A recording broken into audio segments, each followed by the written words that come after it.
बढ़ा दी। अन्नदाता अन्नदाता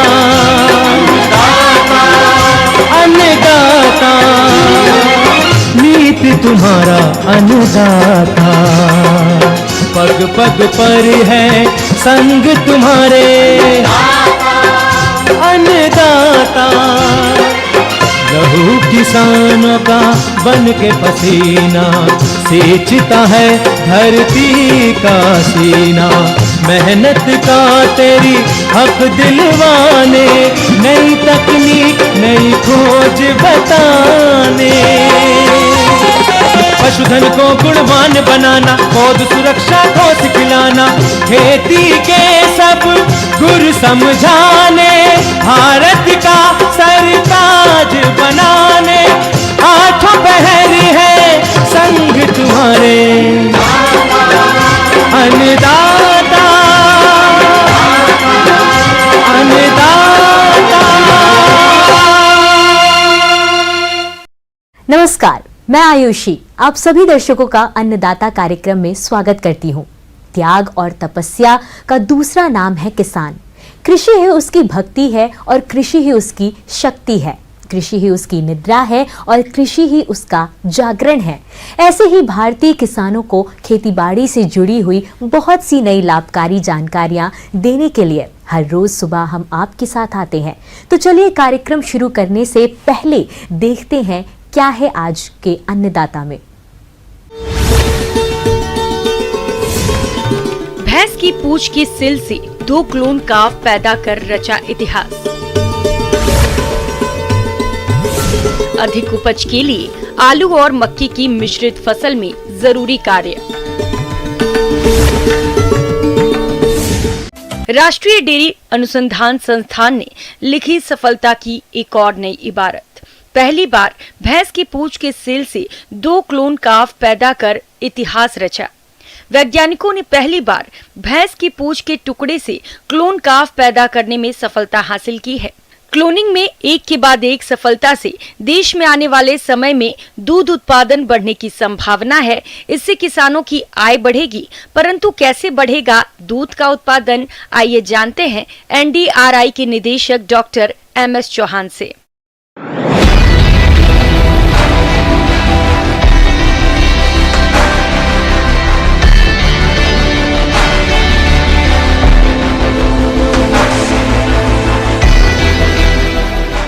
राष्ट्रीय डेयरी अनुसंधान संस्थान लगातार भैंस की क्लोनिंग में कार्य कर रहा है और हमारे द्वारा पिछले ही महीने में जो अच्छे नस्ल के जो कटरी हम लोगों ने पैदा की, जिसका नाम कर्णिका रखा। किसान भाइयों, सबसे पहले बात करते हैं कि क्लोनिंग क्या है। तो क्लोन एक ऐसी जैविक रचना है जिसमें अलैंगिक विधि से एक जीव से दूसरा जीव तैयार करना होता है। इस विधि से उत्पादित क्लोन अपने जनक से शारीरिक और आनुवांशिक रूप से समरूप होते हैं, अर्थात किसी जीव का प्रतिरूप तैयार करना ही क्लोनिंग है। और इसी दिशा में हरियाणा में करनाल स्थित राष्ट्रीय डेयरी अनुसंधान संस्थान के वैज्ञानिकों ने क्लोनिंग के क्षेत्र में नई इबारत लिखी है, जिसके बारे में आइए जानते हैं। जैसा कि आप जानते हैं कि सन 2009 में पहली भैंस की क्लोन की जो कटरी इसी संस्थान के द्वारा तैयार की गई है और उसके बाद लगातार हमारे वैज्ञानिक लगातार इस दिशा में काम कर रहे हैं। और हमारे द्वारा पिछले ही महीने में जो अच्छे नस्ल के जो कटरी हम लोगों ने पैदा की, जिसका नाम कर्णिका रखा। और इसी के दौरान हमने एक जो 26 जनवरी को एक हमने मेल काफ हमने क्लोन का पैदा किया, जिसका नाम हमने गणतंत्र रखा। तो लगातार हमारा राष्ट्रीय डेयरी अनुसंधान संस्थान किसानों के हित के लिए, किसानों की सेवा के लिए काम कर रहा है और हम चाहते हैं कि इस ढंग से जब अगर अच्छे क्लोन पैदा हो जाएंगे और जो मेल पैदा होंगे उनसे हम सीमन को फ्रीज करके EI के द्वारा किसानों के द्वार तक पहुंचाएंगे, तो उससे क्या होगा कि किसानों के जो दूध जो इसमें भैंस जो 6 से 8 किलो दूध उसका एवरेज है वो बढ़ के 12 से 14 किलो के लगभग हो जाएगा। तो किसानों को फायदा होगा और किसान फिर अपनी आमदनी को आगे बढ़ा पाएगा। पहली बार भैंस की पूंछ के सेल से 2 क्लोन काफ पैदा किए गए। तो ये तकनीक क्या है और किसानों को कैसे इसका फायदा होगा, इस बारे में जानकारी दे रहे हैं NDRI के डॉक्टर नरेश कुमार। राष्ट्रीय डेयरी अनुसंधान संस्थान ने पशुओं में क्लोनिंग पर जारी अनुसंधान की दिशा में अहम कदम उठाया है। इसके तहत संस्थान के वैज्ञानिकों ने मुर्रा नस्ल के क्लोन सांडों के वीर्य से बेहतर उत्पाद करने वाली भैंस के कटड़े विकसित किए हैं। इनमें एक का नाम गणतंत्र और दूसरी का कर्णिका रखा गया है। तो आइए जानते हैं इन कटड़ों के बारे में। जो कर्णिका जो बफेलो है, ये अभी तक हम NDRI में 2009 से जो है पहला क्लोन कटड़ा पैदा हुआ। पहले जो हम क्लोन कटड़े करते थे, जिसमें गरीना भी है, वो कान के टुकड़े से करते थे, कान की कोशिकाओं से करते थे। अभी जो कर्णिका है, ये पूंछ की कोशिका से बनाई गई है। और कर्णिका जो क्लोन है, इसकी खासियत ये है कि जिसकी बछड़ी है, उस भैंस का जो दूध था 6000 लीटर था एक उसके ब्यात में। तो हमारे देश में ऐसी 6000 वाली भैंसें बहुत कम है और उसको क्लोन करने की कोशिश की। ये जो भैंस है वो CRB की भैंस थी, जो हिसार में संस्थान है, वहाँ से कान का टुकड़ा यहाँ ले आया गया, उसके सेल कल्चर किए गए और फिर जो है उसको क्लोन किया गया। तो ये एक जो कर्णिका है, आने वाले समय में इस तरह की जो अच्छी नस्ल की भैंसें हैं, उसको क्लोन करके देश के में दूध उत्पादन बढ़ाने में उनका योगदान होगा। दूसरा जो क्लोन है गणतंत्र जो है, ये क्लोन जो है जो इलीट बफेलो था बुल, उसका क्लोन है। तो उससे आने वाले समय में जो वीर्य होगा उसका, उससे कृत्रिम गर्भधान में बहुत लाभदायक होगा और जो उसकी बछड़ियाँ आएगी उससे देश में दूध उत्पादन में एक योगदान होगा। तो ये दोनों क्लोन है, ये अच्छी नस्ल के, मुर्रा नस्ल के अच्छी नस्ल की भैंस का और झोटे का क्लोन है और हम इस पे कार्यरत है और आगे आने वाले समय में और भी क्लोन पैदा होंगे। ये थी कुछ उपयोगी जानकारियां। अब लेते हैं एक छोटा सा ब्रेक। जल्द लौटेंगे और जानेंगे आगे के कार्यक्रम में क्या है महत्वपूर्ण जानकारियां। बने रहिए हमारे साथ।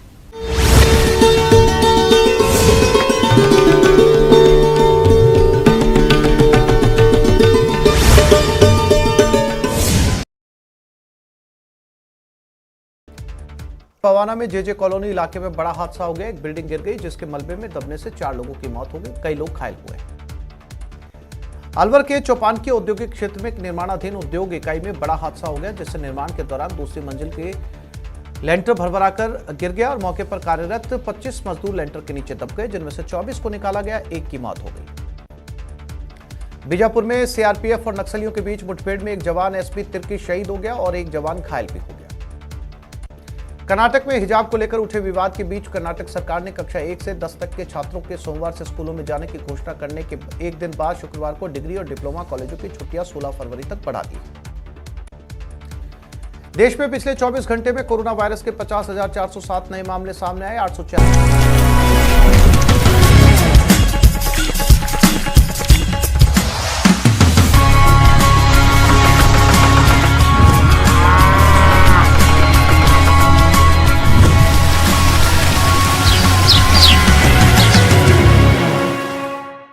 ब्रेक के बाद अब सभी दर्शकों का स्वागत है। चलिए अब रुख करते हैं अगली कड़ी की ओर।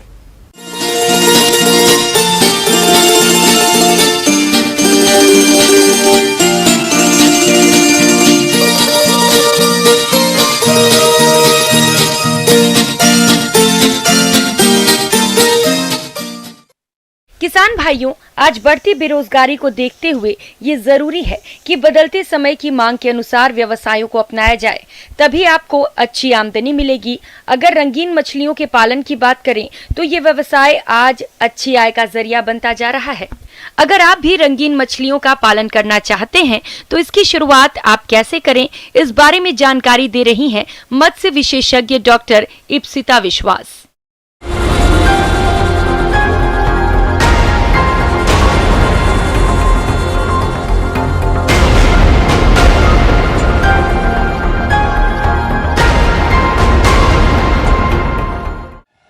नमस्ते। देखा जा रहा है कि एक्वेरियम में मछली पालन धीरे धीरे लोकप्रिय हो रहा है और इसी कारण में आज हम आपके साथ एक्वेरियम में मछली पालन के बारे में और उनके प्रजनन के बारे में चर्चा करेंगे। मछली एक्वेरियम एक जलीय प्राकृतिक सौंदर्य रूप है। बाजार में विभिन्न आकार और आकृति के एक्वेरियम आसानी से मिल जाते हैं, जिनमें आयताकार, गोल, वर्गाकार, त्रिकोण आदि काफी प्रचलित हैं। आप अपनी सुविधा के अनुसार इनका चयन कर सकते हैं, साथ ही इनको स्वयं घर पर भी बना सकते हैं। एक्वेरियम तैयार कर अनुकूलित करने के बाद उसमें विभिन्न प्रकार की रंग बिरंगी मछलियाँ पाली जाती हैं। वैसे एक्वेरियम में जब आप मछली पालन करते हैं तो कुछ दिशा निर्देशों का पालन करना चाहिए। जैसे कि जब आप एक्वेरियम सबसे पहले जब आप एक्वेरियम रखते हैं अपने घरों पर तो आप कहाँ पर रखेंगे। ध्यान रखिए जब आप एक्वेरियम रखते हैं तो डायरेक्ट जो सूर्य किरण है उसके सामने नहीं रखना चाहिए और जो मेन एंट्रेंस मतलब आपका जो मेन दरवाज़ा है उसके बगल में नहीं रखना चाहिए। ये दोनों चीज़ों को ध्यान में आपको देना चाहिए। सेकंड है जब आप मछली का घनत्व एक्वेरियम में मछली स्टॉकिंग आप कितना कर सकते हैं। जब आप एक्वेरियम ग्लास में मछली रखते हैं तो हमेशा ये जिज्ञासा रहता है कि आप कितना मछली डालेंगे उसमें। जब भी एक्वेरियम का पहले आप माप ले लीजिए मतलब उसके लंबाई और चौड़ाई, यानी अगर लंबाई आपका 3 फीट हो यानी 90 सेंटीमीटर और उसका जो ऊंचाई है वो लगभग 1 फीट हो तो 30 सेंटीमीटर। मान लीजिए अगर आप 5 सेंटीमीटर का मछली वहाँ पर डालते हैं एक्वेरियम में तो तब 135 5 से अगर आप भाग कर देते हैं तो लगभग आपका 27 मछली, तो वो जो 3 बाई 1 फीट का जो आपका मछली का टैंक है उसमें आप 27 मछली डाल सकते 5 सेंटीमीटर के साइज़ का। तो इस तरह आप अनुमान लगा सकते कि एक्वेरियम में कितना मछली आपको डालना चाहिए। आमतौर पर 2 से 5 सेंटीमीटर औसतन आकार की 50 मछलियाँ प्रति वर्ग मीटर जल में रखना ज्यादा बेहतर माना गया है। एक्वेरियम को खरीदने के बाद उसे सजाने से पहले अच्छी तरह साफ पानी से धो लें। इसके बाद साफ बालू की परत बिछा देते हैं और उसके ऊपर छोटे छोटे रंगीन पत्थर की एक परत को बिछा दें। पत्थर बिछाने के बाद थर्मोस्टेट, एयरेटर और फिल्टर को लगा दें। एक्वेरियम में जलीय पौधे लगाने से ये और भी आकर्षक लगता है। इसके लिए बाजारों में आजकल तरह तरह के कृत्रिम पौधे और खिलौने उपलब्ध हैं। इसके बाद एक्वेरियम में पानी भरा जाता है। एक्वेरियम में भरा जाने वाला पानी क्लोरीन मुक्त होना चाहिए, इसलिए यदि नल का पानी हो तो उसे कम से कम 1 दिन संग्रह कर छोड़ देना चाहिए और फिर उस पानी को एक्वेरियम में भरना चाहिए। फिर आ जाता है कि आप कौन सा मछली उसमें डालेंगे, क्योंकि बहुत सारा अलग अलग प्रजातियों का रंगीन मछली आता है। तो इस हिसाब से आपको पता करना है कि मछली का खाने का स्वभाव मतलब वो कौन सा खाना खाते हैं और उनका व्यवहार कैसा है। इस हिसाब से मछली को हम कई अलग अलग सेट में जैसे जिसके साथ जिसका सामंजस्य अच्छा है उसके साथ हम रखते हैं। मान लीजिए अगर हम एक सेट में गोल्ड फिश, जैसे गोल्ड फिश का भी बहुत सारा प्रजाति है, शूबुनकिन, फिर वेल टेल, फैन टेल, फिर कॉमन गोल्ड फिश, ऐसे करके और भी बहुत सारा प्रजाति है। ओरेंडा रेड कैप जो बहुत ही प्रचलित है।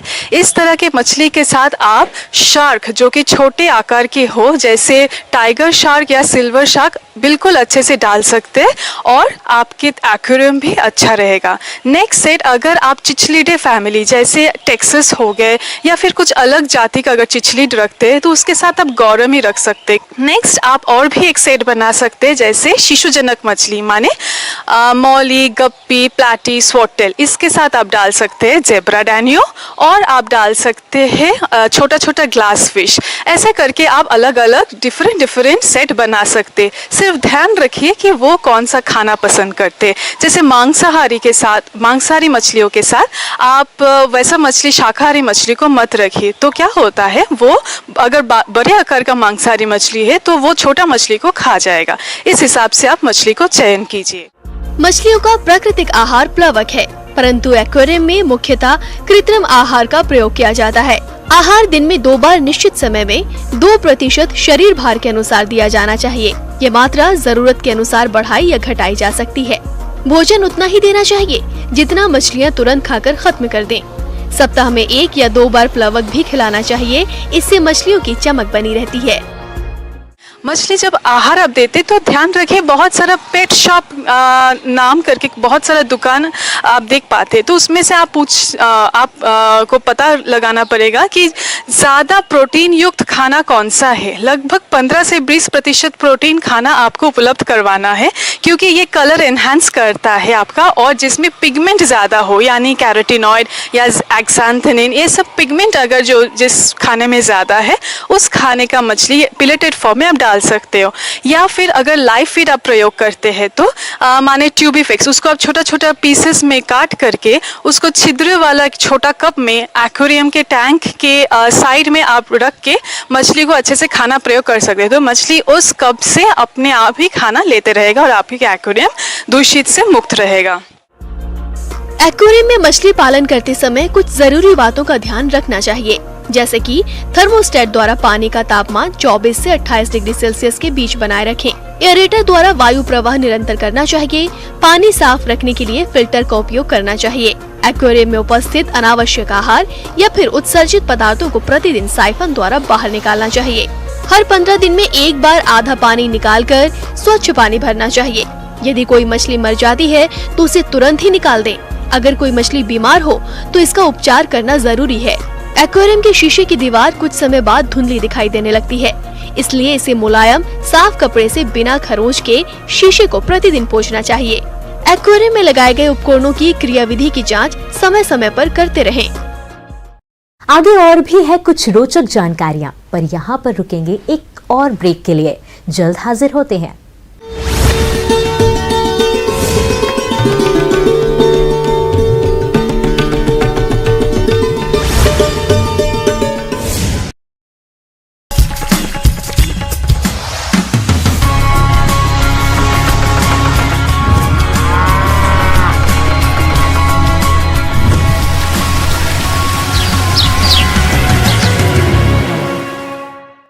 ब्रेक के बाद एक बार फिर से आप सभी दर्शकों का अन्नदाता कार्यक्रम में स्वागत है। बढ़ते हैं अगली प्रस्तुति की ओर।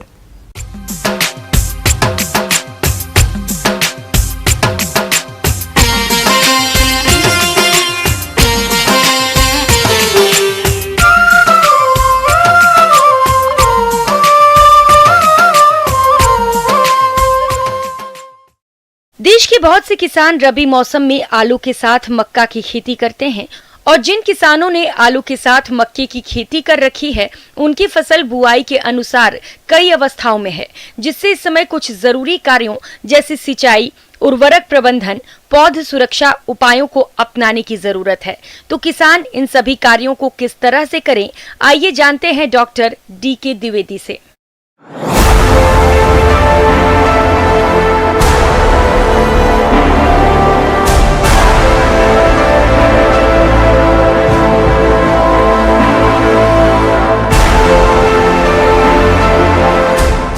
तो किसान भाइयों को सिंचाई का प्रबंध करना चाहिए। बुआई के 20-25 दिन के बाद माने 1 महीने के अंदर अंदर एक हल्का पानी जो है जरूर दे देना चाहिए। और पानी की सिंचाई इस तरह से करना चाहिए कि मेड़ी जो है आधी से ज़्यादा ना डूबे, आधी ही मेड़ी डूबे, हल्का हल्का पानी देना चाहिए।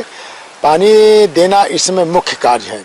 आमतौर पर सहफसली खेती में खरपतवारों के उगने की संभावना कम ही होती है, लेकिन सिंचाई और उर्वरकों के प्रयोग के कारण फसलों के बीच में खरपतवार उग आते हैं। इनके नियंत्रण के लिए समय समय पर निराई गुड़ाई करें, साथ ही पौधों के पास मिट्टी चढ़ाएं ताकि पौधों को मजबूती मिल सके।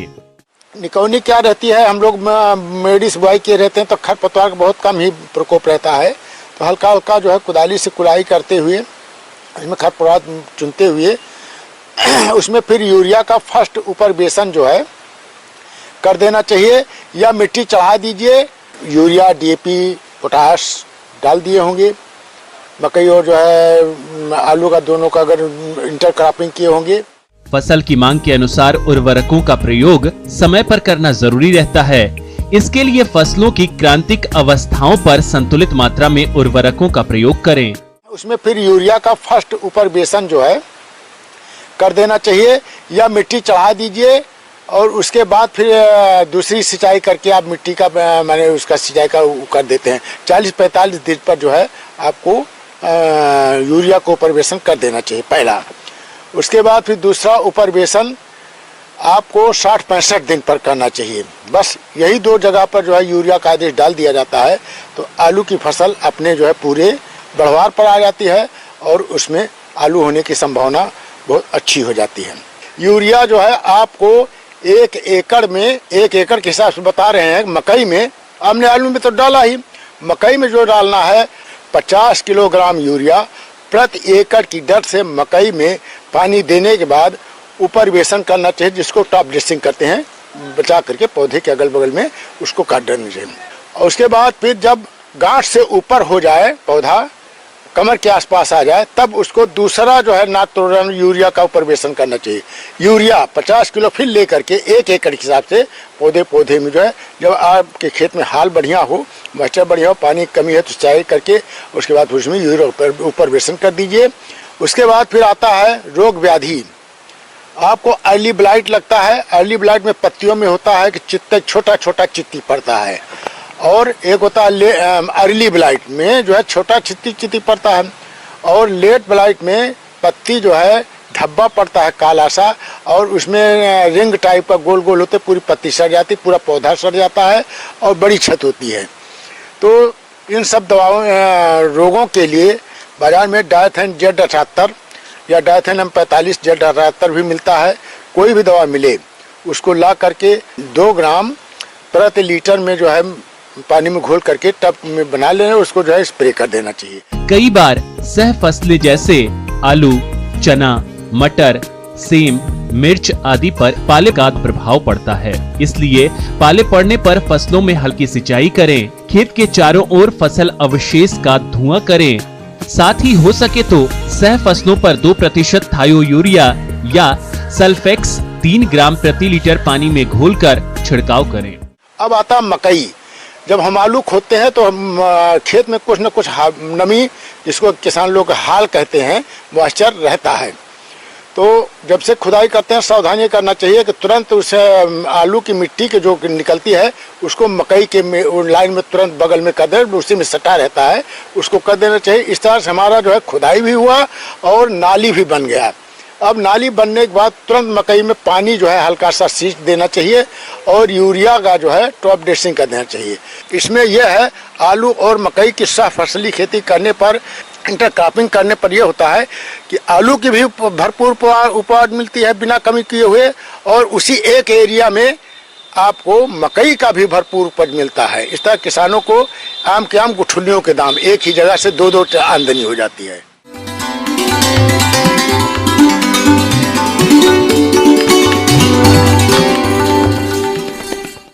अन्नदाता हेल्पलाइन निशुल्क फोन संपर्क सेवा के माध्यम से आपके द्वारा पूछी गई समस्याओं में से 1 या 2 महत्वपूर्ण समस्याओं को हम अपने कार्यक्रम में शामिल करते हैं। इसी के तहत आज की चयनित समस्या और उसका जवाब इस प्रकार है। अन्नदाता निशुल्क फोन संपर्क सेवा के माध्यम से पूछे गए प्रश्नों में से आज हमने जिस प्रश्न को कार्यक्रम में शामिल किया है उसे पूछा है झालरा पाटन जिला झालावाड़ के कृषक बलवीर सिंह ने। यह सूरजमुखी की बुआई तकनीक के बारे में संपूर्ण जानकारी चाहते हैं। तो बलवीर सिंह जी, आपकी जानकारी के लिए प्रस्तुत है कार्यक्रम का ये अंश।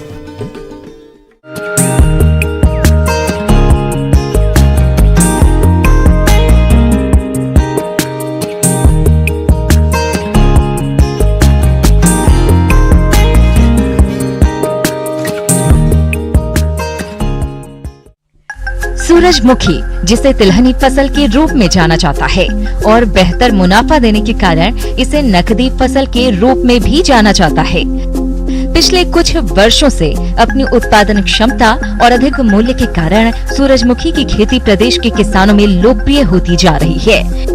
इसकी खेती करने से किसानों को खाद्य तेल उपलब्ध होता है, जो कि दिल के मरीजों के लिए अच्छा होता है। इसलिए हमारे जिन किसान भाइयों के खेत आलू, सरसों या अन्य फसलों से खाली हो रहे हैं, तो वो किसान इस समय सफलतापूर्वक सूरजमुखी की खेती करके अच्छा लाभ कमा सकते हैं। अब बात आती है खाद और उर्वरक प्रबंधन की।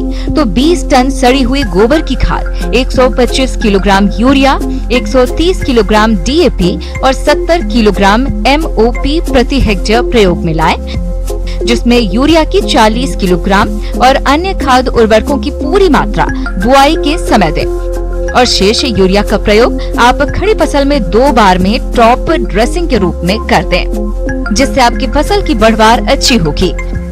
किसान भाइयों, सूरजमुखी की खेती के लिए आप इसकी संकुल प्रजाति मॉडर्न और सूर्या आदि का चयन करें, जो 75 से 80 दिनों में तैयार हो जाती है और इनकी औसत उपज क्षमता 10 से 12 क्विंटल प्रति हेक्टेयर है। और जो किसान भाई इसकी संकर प्रजातियों की खेती करना चाहते हैं, तो वो इसकी KB SH1, SH 3322 आदि का चयन करें, जो 90 से 95 दिनों में पक कर तैयार हो जाती है, जिनकी औसत उपज 18 से 20 कुंतल प्रति हेक्टेयर है। जहां तक बीज दर की बात है तो इसकी संकुल प्रजातियों का 12 से 15 किलोग्राम और संकर प्रजातियों का 5 से 6 किलोग्राम बीज प्रति हेक्टेयर आवश्यकता पड़ती है। आगे चलकर आप किसान भाइयों को फसल से उपज भी अधिक मिलेगी।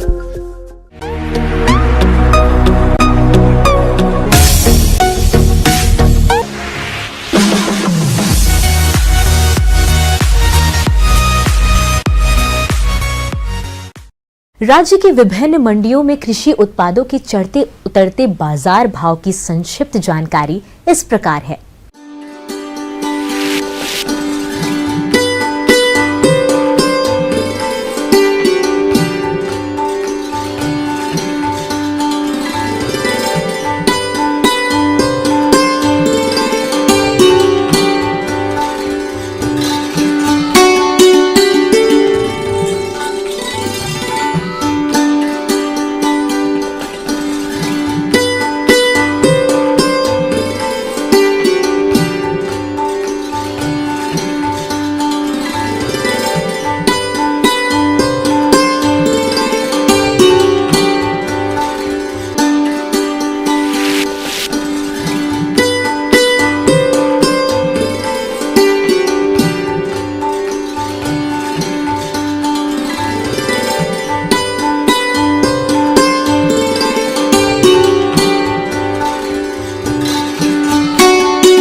हम यह उम्मीद करते हैं कि आज का कार्यक्रम आप सभी दर्शकों के लिए उपयोगी रहा होगा। किसान भाइयों, अन्नदाता आपकी सेवा के लिए संकल्परत है और कृषि संबंधित समस्या एवं सुझावों के लिए आप हमें इस पते पर संपर्क कर सकते हैं।